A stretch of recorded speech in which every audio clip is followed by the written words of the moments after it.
I'm not going to leave it there. I can't leave it there. Because I insist on being real. Basically, the the desire to crystallize into reality is a driving force um, in the way that we inhabit life. You know, that the life that is finite is really just the machine that we use to to do what it is that we do, whatever that is. Um, you know, so it's like, you know, we've hired the peddler for a period, and we're not that I've ever been in one of those, but and now, yeah, you go. There you go. I'm still not connected. Lost, just rammed. Do you know what? I spent some time with my mother, and I have to say I noticed a characteristic. And once you notice it, it was just there all the time. Is that she's constantly distracted by.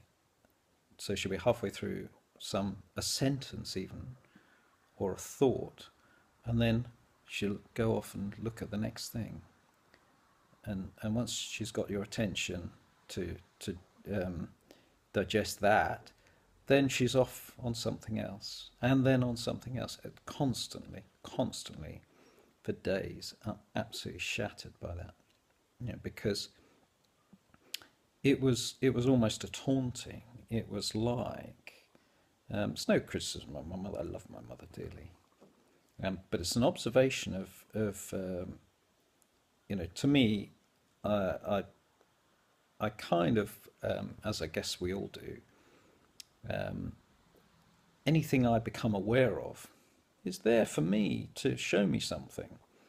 And so I was aware of this in my interactions with my mother, and it was there to show me something, which was, I don't have the faintest idea what it was.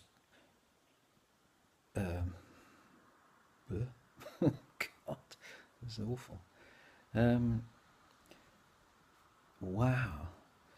This whole thing is about connectedness. That's what it is. It's about connectedness. Um, it's about the seeming importance of groundedness, the aspiration to nail things down in myself, certainly. Um, for for me, I felt that I wanted to stick with the thread and see it through. So the constant cutting off and going on to the next thing before, well, the first thing had been resolved was an irritation to me. Um, so resolution, resolution as an aspiration in life, and so resolution is the crystallization into some sort of coherent set of ways in which you can understand some situation, which I guess formulates a memory or something like that, and thus becomes structurally part of who you are. Um, the so it's about basically gaining understanding is about increasing the structure with which you operate within life. So life is a structure of understanding, and which you inhabit. And the desire for growth is present in the way that we aspire to resolution, aspire to understanding. We wish to grow. We wish to grow our machine.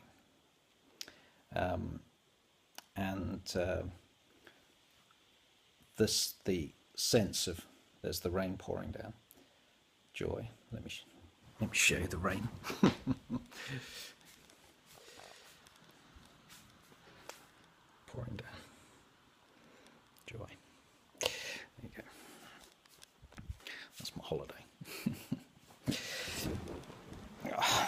so I'm going to sit on this sofa for the time being.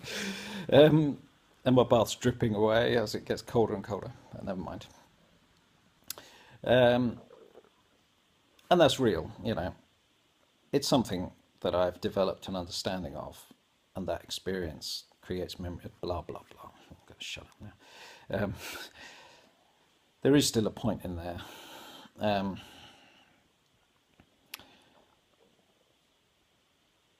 Talking about the nature of life, talking about the growth of the thing that we inhabit, being driven by experience, the desire for understanding. Um, I've lost it, you know. It's this.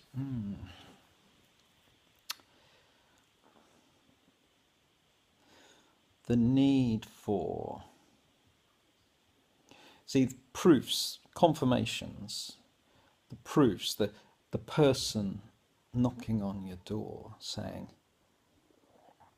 "You're Gary, hello." That thing. That's the shift, the metamorphosis from one phase to another that generates the generation of the real.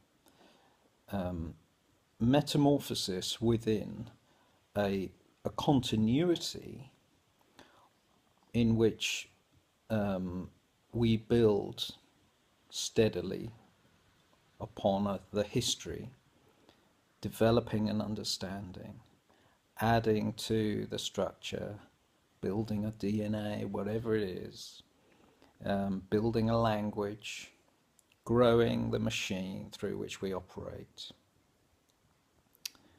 There's a sort of a consistency to that development.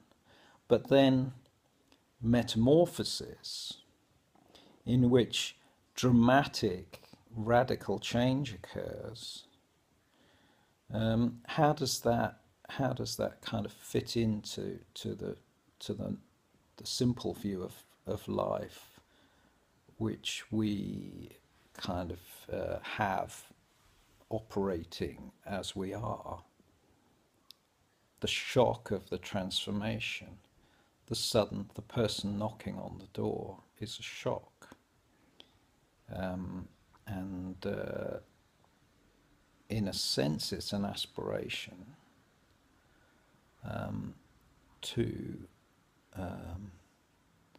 because there's still a connection. I mean, if somebody were to knock on my door today and say, "Do you know that thing that you were doing? It was real."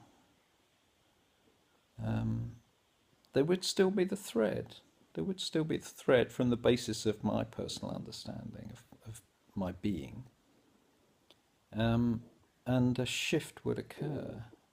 And I guess when these shifts occur, you jettison the clutter of, I guess, the scaffolding of what it is that supported you building where you got to now. So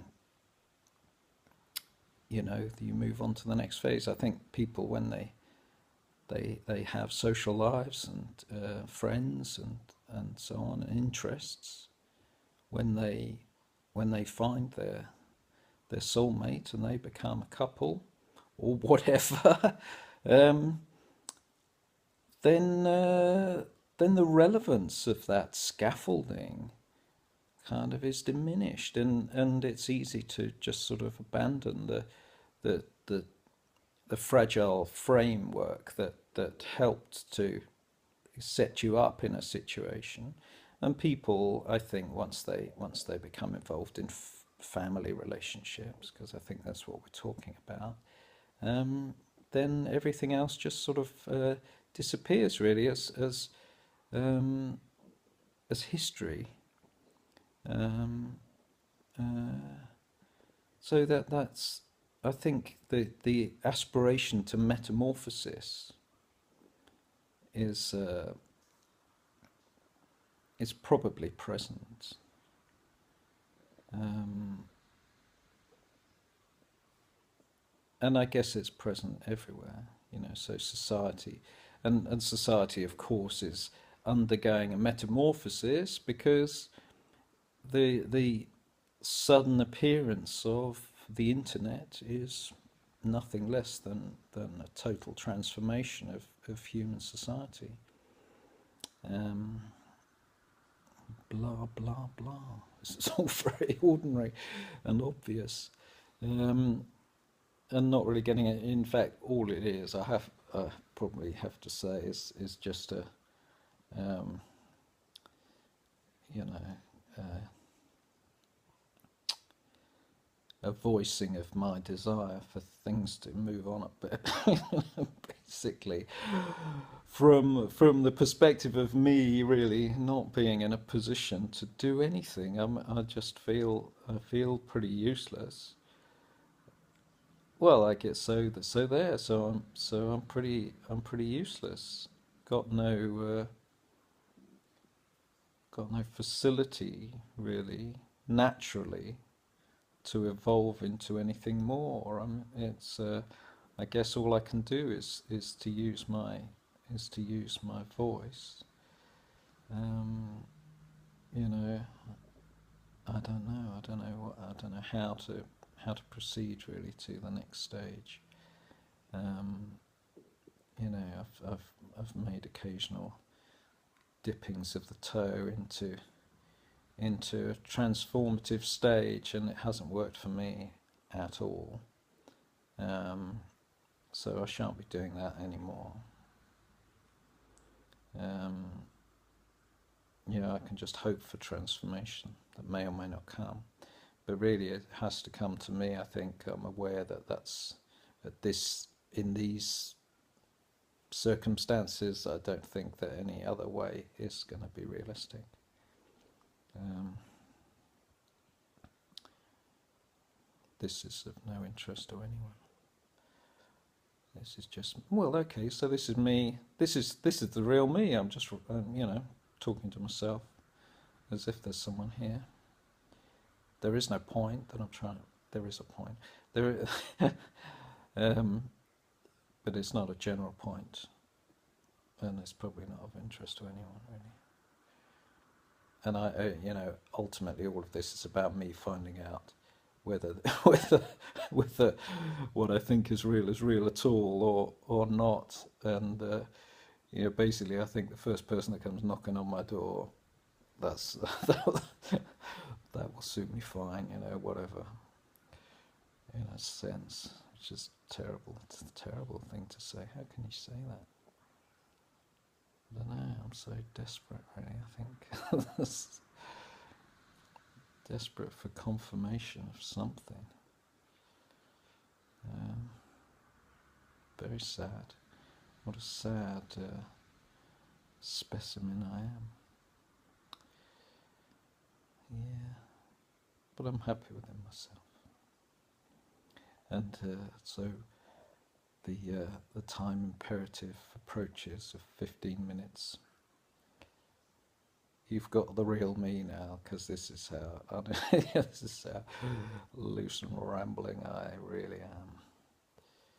I don't know where the nice, tight, precise little bits of wisdom, where they come from. I haven't the faintest idea. They do appear frequently, but it's not really me. I don't know. I don't know where that all comes from, to be honest with you. Yeah. Okay. I think I'm going to go now. Bye bye.